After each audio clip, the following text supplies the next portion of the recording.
प्रदेश अध्यक्ष डॉक्टर राजीव बिंदल जी अपना वक्तव्य आपके समक्ष रखेंगे।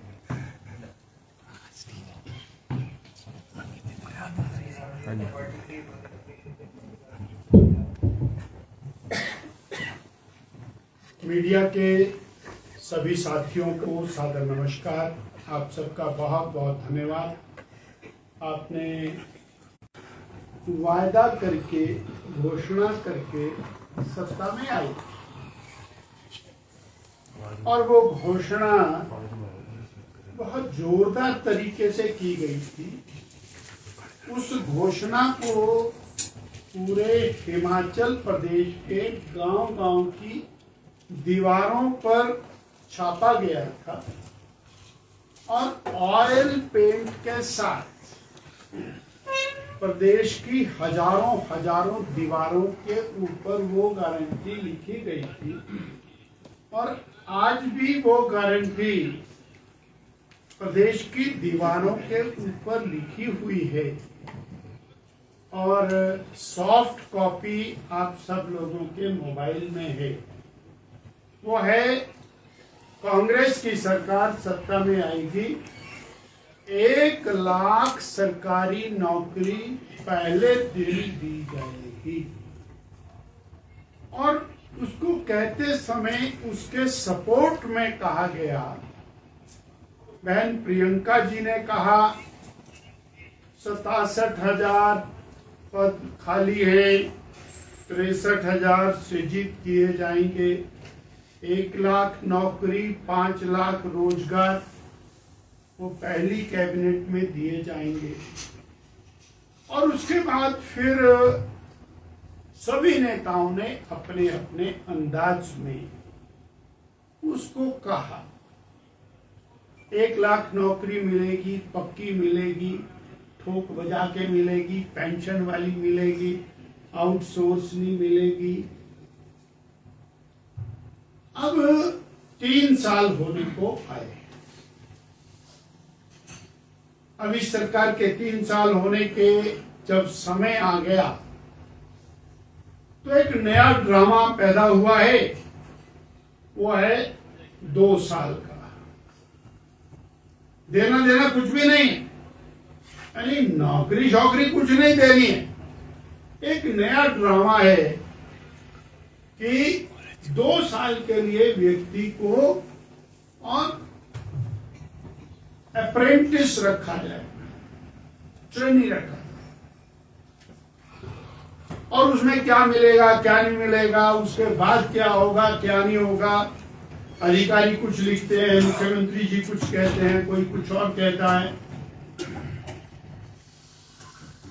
वो ड्रामा आने के बाद पिछले कल की कैबिनेट में हिमाचल प्रदेश के बेरोजगारों को एक और काम हमारी सरकार ने, कांग्रेस की सरकार ने, सुखविंदर सिंह सुक्खू जी की सरकार ने दे दिया है कि बाजार में जाओ, लॉटरी खरीदो।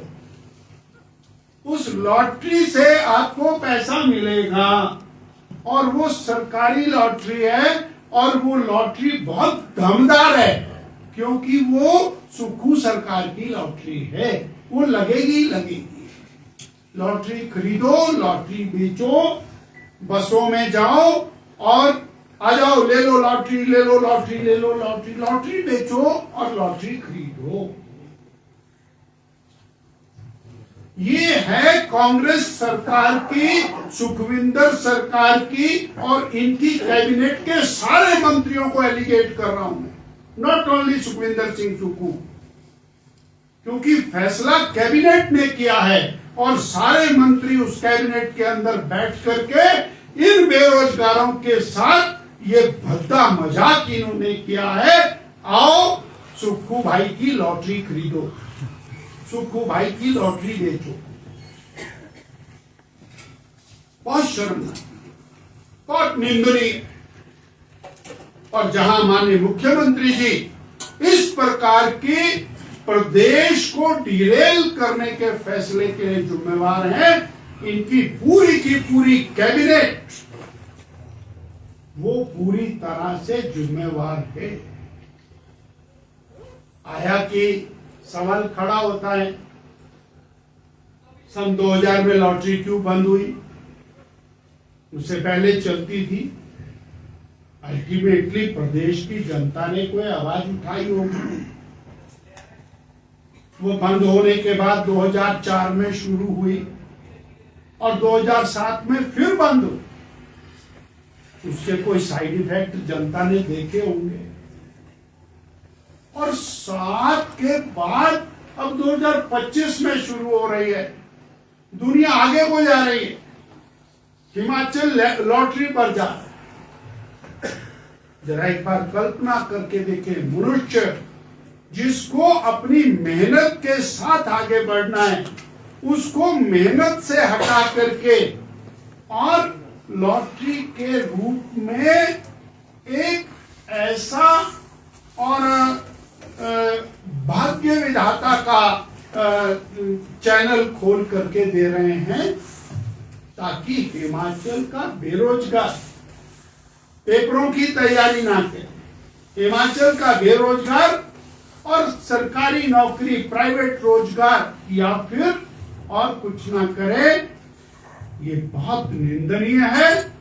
केवल अपने 20, 30, 50 करोड़ रुपया कमाने के लिए हिमाचल प्रदेश के लोगों के जीवन को दांव के ऊपर लगाने का काम वो और ये वर्तमान सरकार ने किया है। भारतीय जनता पार्टी बहुत ही कड़े शब्दों में इसकी निंदा करती है। माननीय भारद्वाज जी,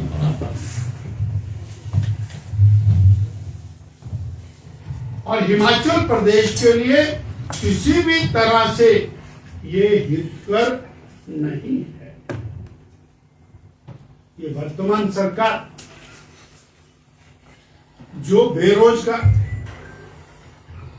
जिसकी सहायता इसको करनी चाहिए, उनको अलग अलग झमेलों में डालता है। मैं एक और आपके माध्यम से सरकार के ऊपर आरोप लगा, शराब के ठेके हैं।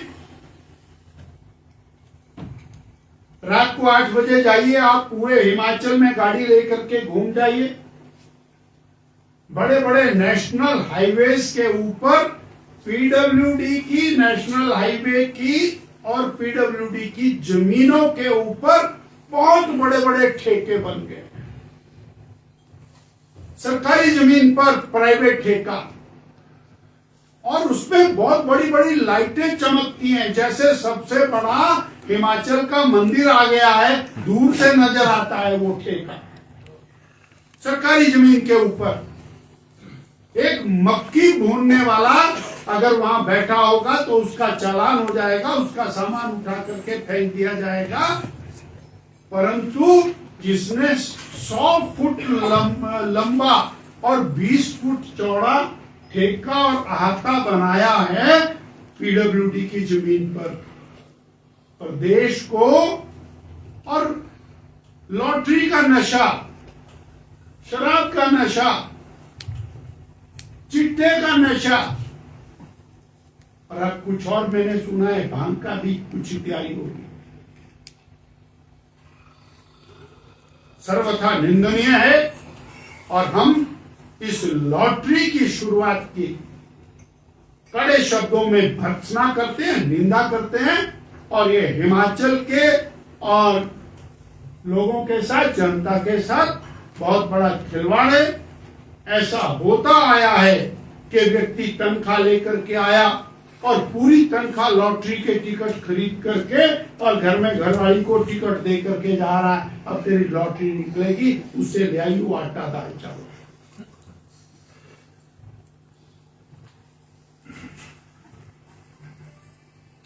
ये सरकार दमनकारी सरकार के रूप में आगे बढ़ रही है। ये भारतीय जनता पार्टी का सटीक आरोप है।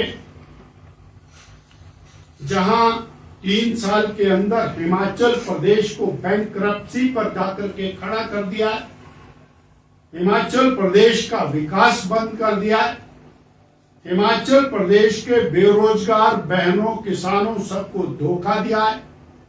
हिमाचल प्रदेश जहां भ्रष्टाचार का अड्डा बन गया है, वहीं प्रदेश की सरकार दमन के काम में जुटी हुई है। यदि कोई कर्मचारी किसी मुद्दे को लेकर आवाज बुलंद करता है तो उस कर्मचारी को चार्जशीट कर दिया, ट्रांसफर कर दिया, उसकी फाइल खोलने की धमकी दी जाती, ताकि कर्मचारी शोर ना मचाए, सड़क पर ना उतरे, मीडिया में ना। यदि कोई बेरोजगार सड़क पर उतरता है, नारे लगाता है, तो उसके खिलाफ मुकदमे दर्ज करना ये कंपल्सरी हो गया है। और वो सड़क रोकेगा या नहीं रोकेगा, पर सड़क रोकने का मुकदमा उसके ऊपर बनाया जा रहा है। कार्यालयों का वातावरण दहशत बढ़ा है और उसका परिणाम हमने आदरणीय विमल नेगी जी की रहस्यमयी मृत्यु के रूप में देखा है। अब ये जो दमन है, अब ये राजनीतिक प्रताड़ना के रूप में आगे बढ़ गए। अपने राजनीतिक प्रतिद्वंदी, उनके ऊपर झूठे मुकदमे बनाने का काम पूरे प्रदेश में चल रहा है। और सिरमौर का उदाहरण आपके सामने है, जिस तरह से झूठे मुकदमे राजनीतिक विरोधियों के खिलाफ बनाए। और सबसे ज्यादा पेनफुल, दुखदायी, निंदनीय, चिंतनीय, प्राकृतिक आपदाएं सारी दुनिया मान रही है कि मंडी जिला के अंदर भयानक पूरा देश और हिमाचल प्रदेश का जनमानस, हर रोज लोग गाड़ियां भर भर करके राशन की, कपड़े की, दवाइयों की मंडी पहुंच मदद कर, लोग परिवारों के नाम पर चेक लेकर के जाते। एक संस्था है ह्यूमैनिटी, क्या ऑलमाइटी ब्लेसिंग, और उसने 200 चेक बांट दी और भी चेक बांट। परंतु हमारी प्रदेश की सरकार, जिसकी ड्यूटी है वहां पर सेवा करने की, वो एहसान नहीं कर रहे हैं। It is their first and foremost prime duty कि वो उन लोगों की व्यवस्था करें जो आपदा के कारण त्राहिमाम स्थिति में है। वो तो किया नहीं, सड़कें खोली नहीं,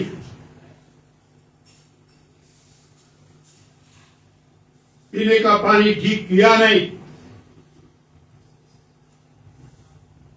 परंतु 72 लोगों के ऊपर झूठे मुकदमे। अरे भाई, आप प्राकृतिक आपदा के कारण किसी का घर उजड़ गया, किसी की दुकान उजड़ गई, किसी के परिवार के लोग और जिंदा जमीन में दफन हो गए, जिनकी डेड बॉडीज आज तक नहीं मिली है। ऐसे माहौल के अंदर जाकर आप वहां का कॉलेज उठा करके दूसरी जगह शिफ्ट कर देंगे।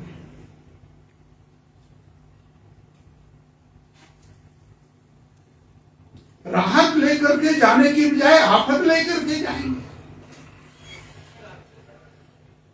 और यदि जनता कहीं हल्का सा प्रोटेस्ट कर दे, आपको आपकी असलियत दिखा दे, आपको आईना दिखा दे, तो आप उनके ऊपर देशद्रोह का मुकदमा कर। ये जो झूठे मुकदमे मंडी जिला के अंदर आपदा प्रभावित क्षेत्र के अंदर वर्तमान कांग्रेस की सरकार ने बनाए हैं, ये इस सरकार के ताबूत में आखिरी कील का काम करेंगे। जनमानस के अंदर ज्वाला भड़क रही है, उस ज्वाला को ये रोक नहीं पाए, वो लावा फूटने वाला है। जिनका घर पूरा बह गया, खत्म हो गया, आपने उनको और मुकदमा दर्ज कर दिया, उनकी जमानतें हो रही हैं। एक बंदा तो जेल में ही है, उसकी जमानत भी नहीं हुई है शायद।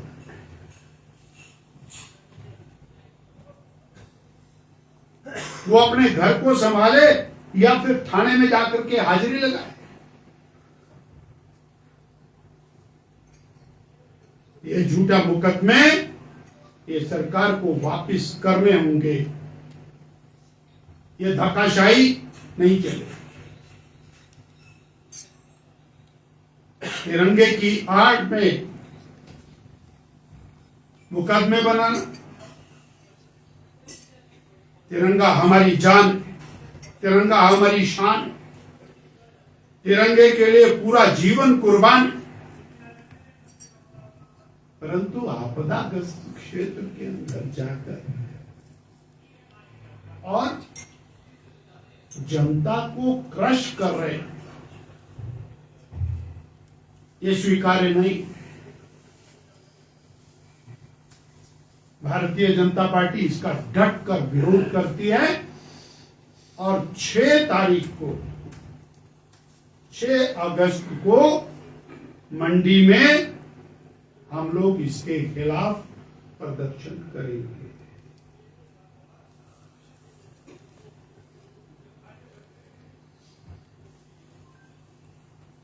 मुझे धन्यवाद देना है केंद्र की नरेंद्र भाई मोदी सरकार का, जो निरंतर हिमाचल प्रदेश की और आपदा में जनता के साथ खड़े। जहां हमारे राष्ट्रीय अध्यक्ष और केंद्रीय स्वास्थ्य परिवार कल्याण उर्वरक और रसायन मंत्री आपदा प्रभावित क्षेत्र को व्यक्तिगत रूप से देखकर वहां के मृतक जनों के परिवारों से मिलकर संवेदनाएं व्यक्त करके गए, वही माननीय नड्डा जी ने और हम सब लोगों को लेकर माननीय होम मिनिस्टर साहब, माननीय फाइनेंस मिनिस्टर साहब, पीडब्ल्यूडी मिनिस्टर और माननीय प्रधानमंत्री जी को विकट स्थितियों के बारे में अवगत करा और उसका परिणाम ये कि 2388 करोड़ रुपए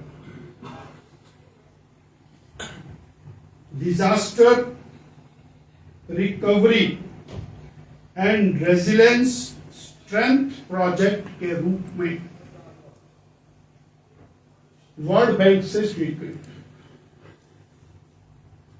जिसमें केवल 150 करोड़ रुपया प्रदेश सरकार को खर्च करना है और शेष 2150 करोड़ केंद्र सरकार की गारंटी के ऊपर वर्ल्ड बैंक से प्रदेश को मिलने वाला है।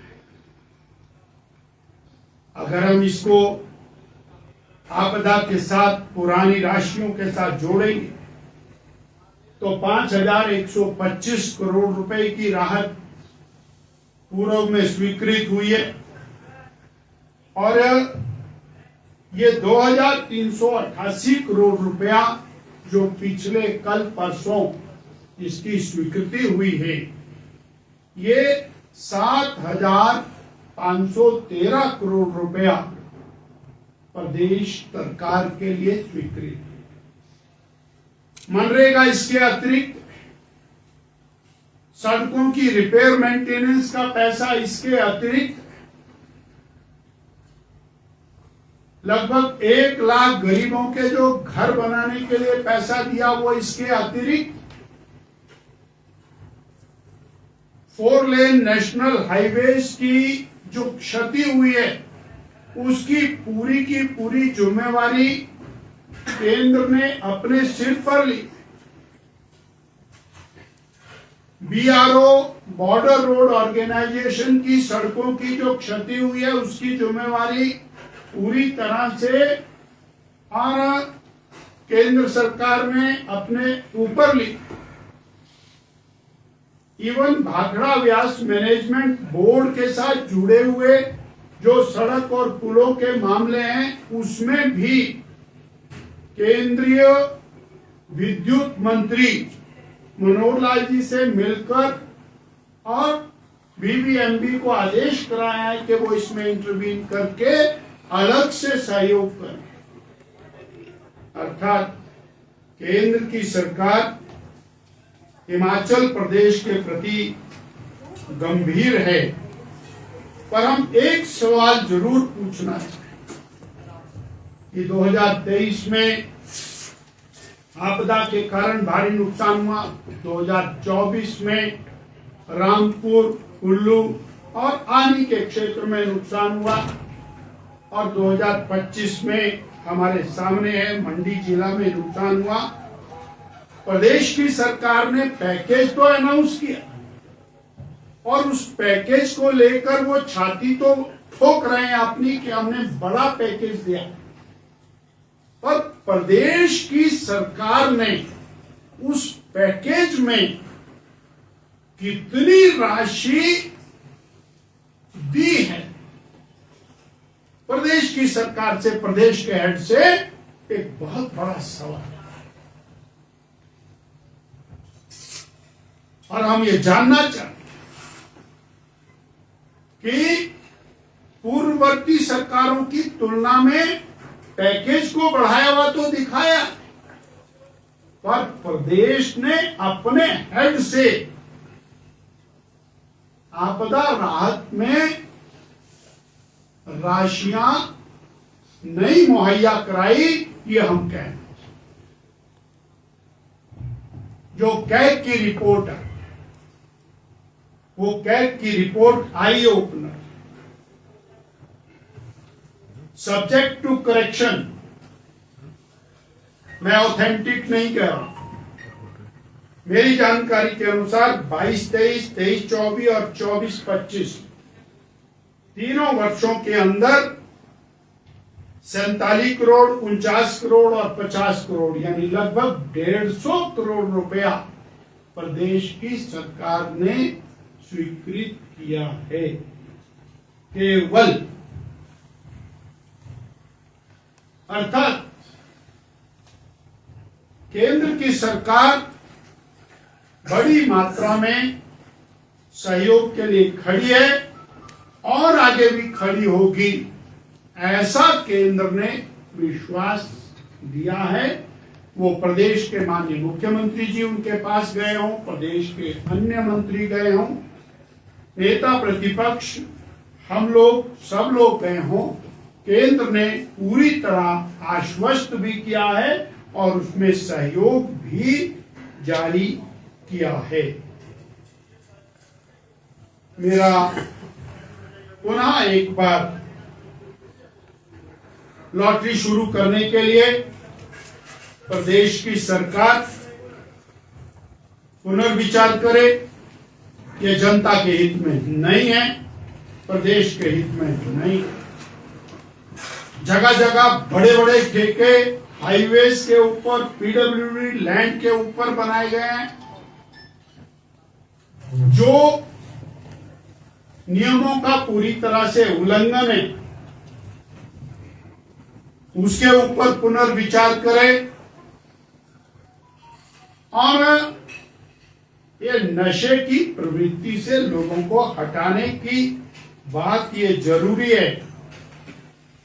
मंडी में जो वह प्रदेश में, सिरमौर में, बाकी स्थानों पर जो झूठे मुकदमे बनाए जा रहे हैं, उनको सरकार वापस ले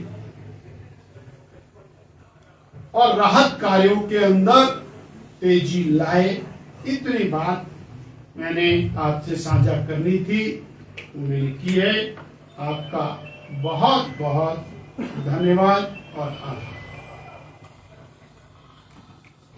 बिंदल जी, जिस तरह आपने कहा कि मंडी में आपकी सरकार आएगी तो आप लॉटरी बंद करेगी, आप एश्योर करते हो जनता को?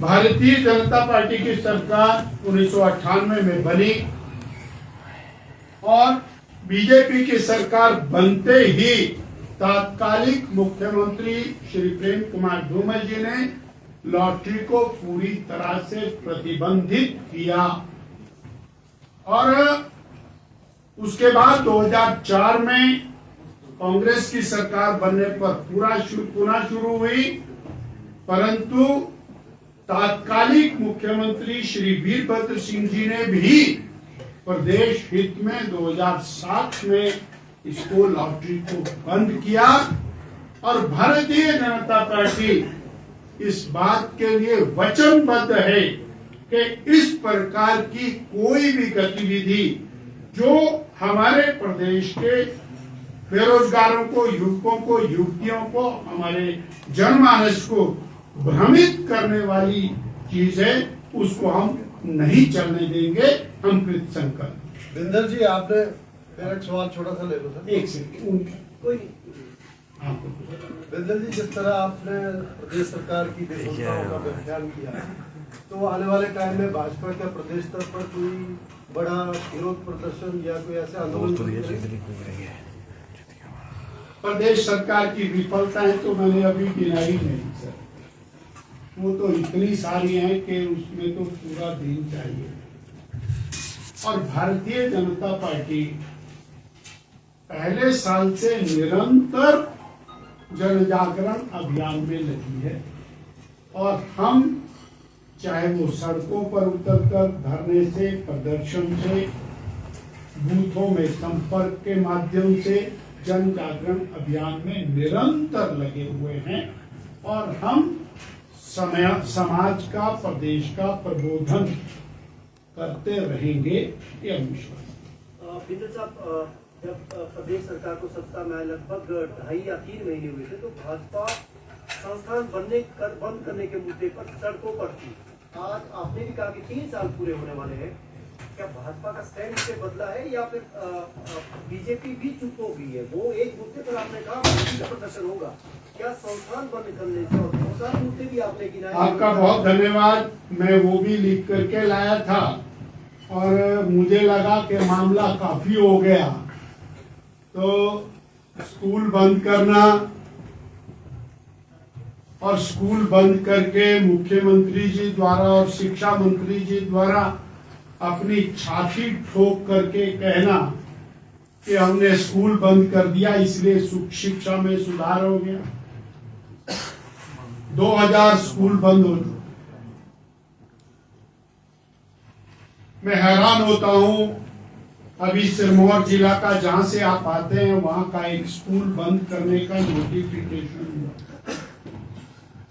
वो स्कूल 5 किलोमीटर के बाद प्राइमरी स्कूल है वहां से और पैदल जाना पड़ता है, 3 नाले पड़ते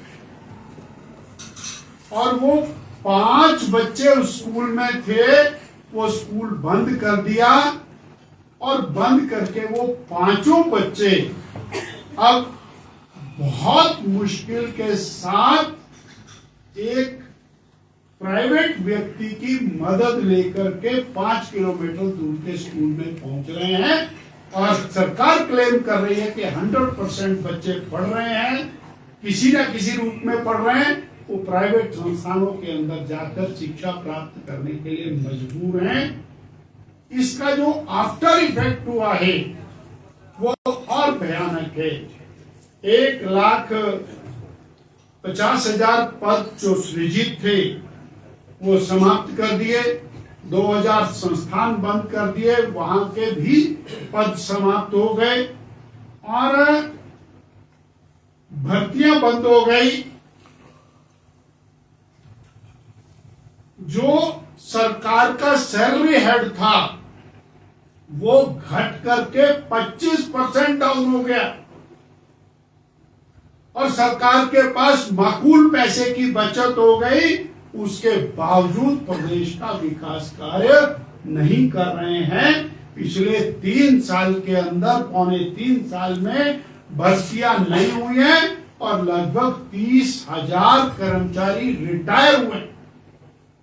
इस प्रकार ये स्थितियां हिमाचल प्रदेश की आमूल चूल बदल रही हैं और उन जो खाली लोग हुए हैं उनको लॉटरी की तरफ धकेलने का काम किया है।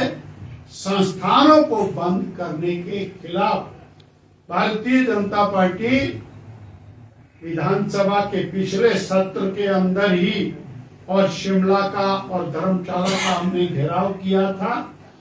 हम बहुत इस बात को गुजिद हैं कि हमारे जो संस्थान जनहित में खोले गए हैं उन संस्थानों को बंद करना और कुछ संस्थानों को फिर दोबारा खोलने का श्रेय लेना, ये सारा राजनीति से प्रेरित और प्रदेश की जनता के खिलाफ। बहुत धन्यवाद जी। भारतीय जनता पार्टी की सरकार आएगी, हम सारे स्कूलों को, सारे संस्थानों को, चिकित्सा संस्थानों को, जो पटवार सर्कल हैं जो इन्होंने बंद किए हैं, जो सब तहसीलें, बीडीओ के दफ्तर, हम सभी को जनहित के अंदर शुरू करेंगे। ये हमारा फैसला है क्योंकि हमारी ही सरकार ने संस्थान खोले थे और हम इनको बंद होने नहीं देंगे। हम इनको शुरू धन्यवाद।